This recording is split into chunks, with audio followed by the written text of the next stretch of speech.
इस समय भारत के कई राज्यों के बीच कंपटीशन शुरू हो गया है कि कौन सा राज्य पहले $1 ट्रिलियन की इकॉनमी बनेगा। अभी कुछ ही दिनों पहले महाराष्ट्र भारत का पहला राज्य बना है जिसकी अकेले की जीडीपी $500 बिलियन को क्रॉस कर गई है। महाराष्ट्र के पीछे उत्तर प्रदेश, गुजरात, तमिलनाडु, कर्नाटका जैसे राज्य हैं जिनकी जीडीपी आने वाले कुछ सालों में $500 बिलियन को टच कर जाएगी और ये आपको 2026 से 28 के बीच देखने को मिलेगा। पर अच्छी बात यह है कि इन राज्यों के बीच कंपटीशन इतना ज्यादा हाई हो गया है कि कई राज्यों ने $1 ट्रिलियन जीडीपी को अचीव करने के लिए टारगेट सेट कर लिया है और साथ में रोड मैप भी तैयार कर लिया है। तो आज हम इस वीडियो में जानेंगे कि भारत के कौन कौन से राज्य कब $1 ट्रिलियन की इकॉनमी बनेंगे और कौन सा राज्य सबसे पहले $1 ट्रिलियन की इकॉनमी बनेगा। तो जुड़े रहिए आप इस वीडियो के साथ। तो नमस्कार दोस्तों, स्वागत करते हैं आपका चार्जिंग पॉइंट हिंदी में। दोस्तों, मैं ऐसे ही इंफॉर्मेटिव वीडियोस बनाता हूं, तो अगर आपको इंफॉर्मेशनल वीडियो देखना पसंद है तो आप इस चैनल को जरूर से सब्सक्राइब कीजिए। इस समय अगर आप भारत के टॉप 5 स्टेट्स देखेंगे तो नंबर 1 पे आपको महाराष्ट्र देखने को मिलेगा जिसकी जीडीपी $511 बिलियन है। महाराष्ट्र भारत का पहला राज्य बना है जिसकी जीडीपी $500 बिलियन से ज्यादा की हो चुकी है। महाराष्ट्र के बाद दूसरे नंबर पे तमिलनाडु है जिसकी जीडीपी $377 बिलियन है। तीसरे नंबर पे कर्नाटका है जिसकी जीडीपी $336 बिलियन है और चौथे नंबर पे गुजरात है जिसकी जीडीपी $334 बिलियन है और पांचवें नंबर पे उत्तर प्रदेश है जिसकी जीडीपी $300 बिलियन है। पिछले साल तक उत्तर प्रदेश तीसरे नंबर पे था, पर पिछले एक साल में कर्नाटका और गुजरात ने यूपी से ज्यादा तेजी से ग्रो किया है, इसीलिए यूपी पांचवें नंबर पे आ गया है। पर अगर इस फाइनेंशियल ईयर उत्तर प्रदेश तेजी से ग्रो करेगा तो वो वापस से टॉप 3 में आ जाएगा, क्योंकि कर्नाटका, गुजरात और उत्तर प्रदेश की जीडीपी में ज्यादा डिफरेंस नहीं है। पर देखो, खुशी इस बात की है कि पिछले कुछ सालों में उत्तर प्रदेश ने अच्छी खासी ग्रोथ दिखाई है और जीडीपी के मामले में वो टॉप 10 से उठ के आज वो भारत के टॉप 5 स्टेट्स में आ गया है। और जिस स्पीड से उत्तर प्रदेश ग्रो कर रहा है वो जल्द ही $500 बिलियन की इकॉनमी भी बन जाएगा। देखो, 2028 तक जब भारत $5 ट्रिलियन की इकॉनमी होगा और साथ में वर्ल्ड की थर्ड लार्जेस्ट इकॉनमी भी बन जाएगा, तो उस समय भारत के दो राज्य $500 बिलियन की इकॉनमी को टच कर लेंगे, महाराष्ट्र और तमिलनाडु। पर अगर गुजरात और कर्नाटका 9 से 10% तक ग्रो करते हैं तो वो भी 2028 के एंड तक $500 बिलियन की इकॉनमी बन जाएंगे। और अगर यूपी 2024 से ऑन एन एवरेज 10% से ग्रो करेगा तो वो 2030 तक $500 बिलियन की इकॉनमी बन जाएगा। पिछले 10 सालों से यूपी की एवरेज ग्रोथ रेट 9.9% रही है, तो यूपी के नेक्स्ट 10 ईयर्स बहुत इंपॉर्टेंट होने वाले हैं। अब बात करते हैं बड़ी पिक्चर $1 ट्रिलियन इकॉनमी की। तो भारत का पहला राज्य जो सबसे पहले $1 ट्रिलियन की इकॉनमी बनेगा वो होगा महाराष्ट्र। महाराष्ट्र अगर यहाँ से ऑन एन एवरेज 9.6% से ग्रो करता है तो वो 2033 तक $1 ट्रिलियन की इकॉनमी बन जाएगा, जिस समय भारत $10 ट्रिलियन की इकॉनमी होगा। महाराष्ट्र भारत का इंडस्ट्रियल और फाइनेंशियल स्टेट है। महाराष्ट्र के पास मुंबई और पुणे जैसी सिटीज हैं। मुंबई को भारत का फाइनेंशियल कैपिटल कहा जाता है। मुंबई में आपको सभी बड़ी बड़ी कंपनीज, बैंक, फाइनेंशियल सर्विसेज के हेड ऑफिस देखने को मिल जाएंगे, मैन्युफैक्चरिंग यूनिट देखने को मिल जाएगी। पुणे को महाराष्ट्र का एजुकेशनल हब कहा जाता है। इसके अलावा पुणे में आपको बड़ी बड़ी IT कंपनीज के ऑफिस भी देखने को मिल जाएंगे। महाराष्ट्र के पास सब कुछ है, रिसोर्सेस है, एग्रीकल्चर है, इंडस्ट्री है, IT सेक्टर है, स्किल्ड लेबर फोर्स है। इसके अलावा महाराष्ट्र के पास 16 एयरपोर्ट, 2 मेजर और 48 माइनर पोर्ट हैं। भारत का largest port JNPT port Maharashtra में, जो उसे एक्सपोर्ट के लिए वेल कनेक्टेड भी बनाता है। तो अगर महाराष्ट्र सबसे पहले $1 ट्रिलियन की इकॉनमी बनेगा तो उसमें किसी को हैरान नहीं होना चाहिए। दूसरा स्टेट जो 2035 में $1 ट्रिलियन की इकॉनमी बनेगा वो होगा तमिलनाडु। पिछले 10 सालों से तमिलनाडु ऑन एन एवरेज 11% से ग्रो कर रहा है। तमिलनाडु को factory of India, manufacturing hub of India कहा जाता है। भारत की 17% फैक्ट्रीज तमिलनाडु में लोकेटेड है। भारत की इंडस्ट्रियल वर्कफोर्स में तमिलनाडु का 16% कंट्रीब्यूशन है। तमिलनाडु भारत का सेकंड वेल्दीएस्ट स्टेट है। इकोनॉमिक फ्रीडम रैंकिंग में तमिलनाडु भारत का मोस्ट इकोनॉमिकल फ्री स्टेट है। तमिलनाडु भारत का हाईली अर्बनाइज्ड पॉपुलेशन स्टेट है, जहां 60% पॉपुलेशन अर्बन एरियाज में रहती है। तमिलनाडु में आपको automobiles, auto component, electronics, aerospace, engineering, pharmaceutical, textile, leather, chemical, plastic सब की मैन्युफैक्चरिंग यूनिट यूनिट देखने को मिल जाएगी। तमिलनाडु के चेन्नई में आपको Foxconn, Samsung, Cisco, Dell, Apple के मैन्युफैक्चरिंग प्लांट देखने को मिल जाएंगे। चेन्नई को साउथ एशिया का मैन्युफैक्चरिंग हब बोला जाता है। मैन्युफैक्चरिंग सेक्टर के अलावा तमिलनाडु आईटी सर्विसेज में भी बहुत अच्छा है। इसके अलावा तमिलनाडु रिलीजियस टूरिज्म में बहुत रेवेन्यू जनरेट करता है। तमिलनाडु में आपको बहुत पुराने पुराने मंदिर देखने को मिल जाएंगे। तमिलनाडु टेम्पल टूरिज्म के लिए बहुत फेमस है। तो देखा जाए तमिलनाडु में वेल कनेक्टेड इंफ्रास्ट्रक्चर है। तमिलनाडु में excellent road and rail network है।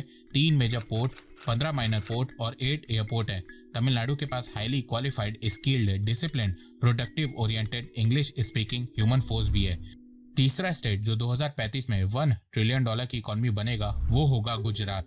गुजरात भारत का one of the most industrial developed state है। गुजरात में 46 पोर्ट, 18 एयरपोर्ट है जो उसकी कनेक्टिविटी को बहुत स्ट्रांग बनाते हैं। गुजरात के पास 25 स्पेशल इकोनॉमिक जोन है।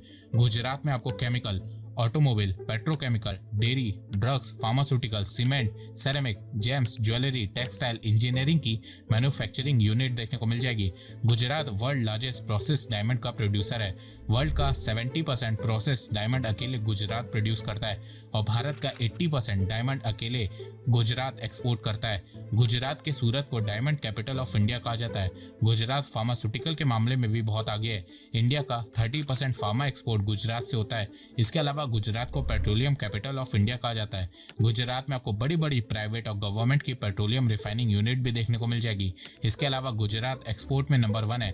भारत का 25% एक्सपोर्ट अकेले गुजरात करता है। इसके अलावा 2035 में ही एक और स्टेट है जो $1 ट्रिलियन की इकोनॉमी बनेगा और वो होगा कर्नाटका। कर्नाटका को knowledge capital of India, IT hub of India, innovation and startup of India कहा जाता है। वर्ल्ड का 4th largest technology cluster Karnataka में। बेंगलुरु में आपको 400 से ज्यादा ग्लोबल R&D सेंटर और 4000 से ज्यादा स्टार्टअप देखने को मिल जाएंगे। कर्नाटका में 34 ऑपरेशनल स्पेशल इकोनॉमिक जोन है। कर्नाटका में आपको automobiles, electronic, biotechnology, pharmaceutical, textile, chemical की मैन्युफैक्चरिंग यूनिट देखने को मिलेगी। इसके अलावा कर्नाटका के पास बेंगलुरु है जिसे भारत का सिलिकॉन वैली ऑफ इंडिया कहा जाता है। बेंगलुरु में आपको सबसे ज्यादा यूनिकॉर्न देखने को मिलेंगे। बेंगलुरु में आपको मेजर आईटी कंपनीज जैसे कि TCS, Infosys, Google, Mahindra and Mahindra financial services, Amazon, IBM, Intel के ब्रांचेस देखने को मिल जाएंगे। तो 2035 में भारत के 3 स्टेट तमिलनाडु, गुजरात और कर्नाटका $1 ट्रिलियन की इकोनॉमी बनेंगे। फिर उसके बाद 2036 से 2038 के बीच उत्तर प्रदेश भारत का 5वां राज्य होगा जो $1 ट्रिलियन की इकोनॉमी बनेगा। देखो, अगर उत्तर प्रदेश को $1 ट्रिलियन की इकोनॉमी बनना है तो उसे डबल स्पीड से ग्रो करना होगा और ये चीज उत्तर प्रदेश के CM योगी जी को भी पता है और इसके लिए उन्होंने ब्लूप्रिंट भी तैयार किया है। यूपी को मैन्युफैक्चरिंग हब बनाना, रिलीजियस टूरिज्म को बूस्ट करना, लॉ एंड ऑर्डर को स्ट्रॉन्ग करना, एक्सपोर्ट और इन्वेस्टमेंट को बढ़ाने जैसी चीजें ब्लूप्रिंट में शामिल हैं। देखो, 2017 से पहले यूपी को करप्शन, क्राइम, कास्ट, इनइक्वालिटी के नाम से जाना जाता था, पर पिछले 6-7 सालों में यूपी ने अपना पोटेंशियल पूरे देश को दिखाया है। यूपी में लॉ एंड ऑर्डर ठीक हुआ है, गरीबी कम हुई है, बिजनेस ग्रो हो रहा है, यूपी का एक्सपोर्ट बढ़ रहा है, यूपी में टूरिज्म बढ़ रहा है। यूपी के नोएडा में मेजर IT कंपनीज के ऑफिसेस हैं, कई कंपनीज के मैन्युफैक्चरिंग प्लांट हैं। एशिया का सबसे बड़ा सैमसंग का मैन्युफैक्चरिंग प्लांट नोएडा में। इसके अलावा पिछले 5-6 सालों में यूपी में इंफ्रास्ट्रक्चर बहुत स्ट्रांग हुआ है। यूपी भारत के 9 अदर स्टेट से 48 नेशनल हाईवे के थ्रू वेल कनेक्टेड है। इसके अलावा पिछले 5 सालों में उत्तर प्रदेश भारत का one of the most investor friendly state बन गया है। Ease of doing business Uttar Pradesh में बढ़ रही है। तो अभी तो उत्तर प्रदेश ने ग्रो करना शुरू किया है। जैसे जैसे उत्तर प्रदेश में लॉ एंड ऑर्डर ठीक होता रहेगा, उत्तर प्रदेश और तेजी से ग्रो करेगा और उसके लिए उत्तर प्रदेश के लोगों को कास्ट से हट के एक होकर उस सरकार को सत्ता में बनाए रखना होगा जो उसके भविष्य को सुधारेगा, ना कि उन लोगों को जिताना होगा जो यूपी को वापस से अंधकार में ढकेल के ले जाए। इसके अलावा इंडिया रेटिंग एंड रिसर्च ने बताया है कि जब भारत अपनी आजादी के 100 साल पूरे कर चुका होगा तब 2047 तक भारत के 8 राज्य होंगे जिनकी GDP $1 ट्रिलियन से ज्यादा होगी और वो राज्य महाराष्ट्र, उत्तर प्रदेश, तमिलनाडु, कर्नाटका, गुजरात, मध्य प्रदेश, आंध्र प्रदेश, तेलंगाना होंगे। इसके अलावा ओडिशा भी 2047 तक $1 ट्रिलियन क्लब में शामिल हो जाएगा। तो 2047 तक भारत के कम से कम 9 से 10 राज्य ऐसे होंगे जो $1 ट्रिलियन की इकोनॉमी होंगे और भारत के जो इस समय टॉप 5 राज्य महाराष्ट्र, यूपी, गुजरात, तमिलनाडु और कर्नाटका हैं, उनकी GDP $2 ट्रिलियन से ज्यादा की होगी। तो दोस्तों, ये थे वो राज्य जो आने वाले समय में $1 ट्रिलियन इकोनॉमी बनने वाले हैं और भारत को आगे ले जाने वाले हैं। पर इस समय भारत के 5 राज्य ऐसे भी हैं जो भारत की अर्थव्यवस्था पे बोझ बनते जा रहे हैं और वो 5 राज्य पंजाब, राजस्थान, बिहार, केरला और वेस्ट बंगाल है। इन राज्यों के ऊपर इस समय सबसे ज्यादा कर्ज है। Reserve bank of India RBI ने अपनी रिपोर्ट में बताया है कि इन 5 राज्यों के कर्ज बढ़ने की मेन वजह लो कैपिटल एक्सपेंडिचर है।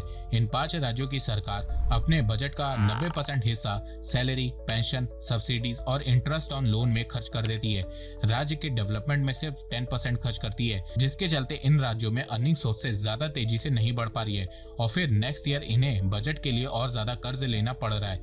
इसके अलावा इन राज्यों में सरकारें खूब फ्रीबीज देती हैं, जिसके चलते इन राज्यों का कर्ज भी बढ़ता जा रहा है। इलेक्शन जीतने के लिए इन राज्यों में सरकारें बिजली पे, पानी पे, ट्रांसपोर्टेशन पे सब्सिडीज देने का वादा करती हैं और इससे राज्य का कर्ज बढ़ता है। अब आप लोग जानना चाहेंगे कि इन राज्यों का कर्ज कैसे कम होगा, तो आरबीआई ने अपनी रिपोर्ट में कहा है कि देश के सभी राज्यों को कम से कम अपने बजट का 1/3 हिस्सा डेवलपमेंट और न्यू इंफ्रास्ट्रक्चर में खर्च करना होगा। आरबीआई ने बताया कि इन राज्यों को डेट ट्रैप से निकलने के लिए अर्निंग सोर्सेस को बढ़ाना होगा। राज्यों को infrastructure, educational institution, health facilities में इन्वेस्ट करना होगा। इसके अलावा आरबीआई ने बताया है कि राज्य का कर्ज कम करने के लिए राज्य सरकारों को फ्रीबीज को कम करना होगा, सिर्फ जरूरतमंद को ही सब्सिडीज देना होगा।